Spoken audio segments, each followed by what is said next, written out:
네. 우선 가장 기본적인 원칙부터 짚고 넘어가면요. 미성년자랑 교제하는 그 행위 자체만으로는 불법이 아니에요. 근데 이제 핵심은 성적인 관계가 있었는지 그리고 그 미성년자의 만 나이가 몇 살인지 이 두 가지입니다. 지금 아동 청소년의 성보호해보는 법률, 그러니까 아청법이죠. 이게 기준이 매우 엄격합니다. 아, 성적인 관계 여부랑 나이, 그게 핵심이군요. 구체적으로 어떻게 다른가요? 네, 만 16세 미만 아동 청소년의 경우인데요. 이때는 설령 그 미성년자가 동의를 했다고 하더라도요. 성관계를 가지면 법적으로는 그 동의 효력을 인정하지 않습니다. 즉 무조건 아청법상 강간 또는 준강간으로 처벌받게 돼요. 무조건이요? 마- 네, 최소 3년 이상의 징역형에 처해질 수 있는 상당히 중대한 범죄입니다. 결국 법은 이 나이대 청소년들은 아직 판단 능력이 미숙하다. 이런 전제 하에서 성인이 절대적인 보호 책임을 져야 한다. 이런 강력한 메시지를 주는 거죠. 아, 그렇군요. 만 16세 미만이면 동의 여부랑 상관없이 무조건 불법이다. 이 점은 정말 많은 분들이 좀 헷갈리실 수도 있겠네요. 그럼 성관계가 아니라 그냥 스킨십, 예를 들어 볼에 뽀뽀하는 정도. 이건 어떤가요? 이것도 문제가 될 수 있나요? 아, 그것도 가볍게 볼 사안은 아닙니다. 만 16세 미만 미성년자를 상대로 한 행위라면요. 그 볼 뽀뽀 같은 행동도 상황이나 맥락에 따라서 형법상 미성년자 의제추행죄에 해당될 수가 있어요. 위계나 위력에 의한 추행으로요. 아, 뽀뽀도요? 네. 이 경우에는 5년 이하 징역에 처해질 수도 있습니다.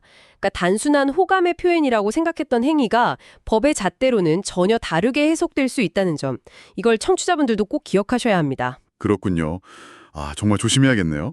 그럼 나이를 조금 올려서요. 만 16세 이상인데 만 19세 미만인 청소년. 이 경우와의 관계는 좀 다른가요? 네, 만 16세 이상 만 19세 미만 청소년과의 성관계는요, 그 자체만으로는 즉시 처벌 대상이 되지는 않아요. 하지만 여기에도 중요한 단서 조항들이 붙습니다. 아, 단소 조항이요? 네, 만약에 폭행이나 협박 같은 강제성이 있었다면 당연히 형법상 강간죄나 강제추행죄가 성립하고요. 각각 3년 이상 징역, 10년 이하 징역 또는 1,500만 원 이하 벌금입니다. 그리고 또 돈이나 다른 대가를 주고 성관계를 맺는 거 있잖아요. 소위 조건 만남. 이런 경우는 대가성 때문에 아청법 위반으로 처벌됩니다. 아, 대가성이 있으면 또 아청법이군요. 네, 그렇죠. 이 경우는 1년 이상 10년 이하 징역 또는 벌금형을 받을 수 있어요. 다시 김수현 씨 사례에 이 법들을 좀 비춰보면 좀 복잡해지는 것 같네요.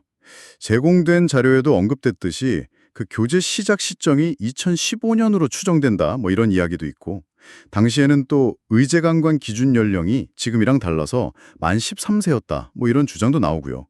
물론 지금은 법이 바뀌었지만요. 네, 맞습니다. 그리고 김세로 씨 과거 별명이라든지 그 사진이 찍힌 시점이라든지 이런 정황 증거들에 대한 이야기도 많고요.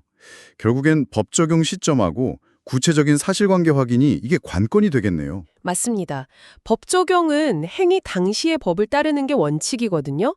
그래서 과거 사건이라면 당시 법 기준을 살펴보는 게 맞습니다.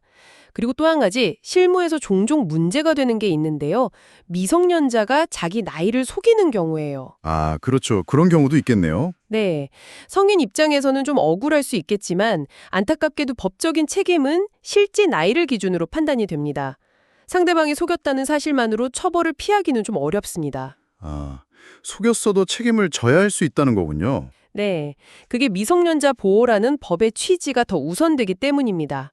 그리고 덧붙여서 성적인 목적이 아니었다 하더라도 미성년자를 유인하거나 아니면 부적절한 관계를 위해서 통제하려는 행위 같은 거요. 이런 것들도 별도의 아동복지법 위반 같은 걸로 처벌될 수 있다는 점도 유의해야 합니다. 와, 정말 여러 각도로 살펴봐야 하는 문제네요. 특히 청소년 자녀, 그중에서도 딸을 두신 부모님들은 오늘 저희가 나눈 이야기처럼 이런 법적인 기준, 그리고 현실에서 생길 수 있는 여러 변수들을 미리 좀 알아두시는 게 자녀를 지키는 데 중요할 것 같습니다.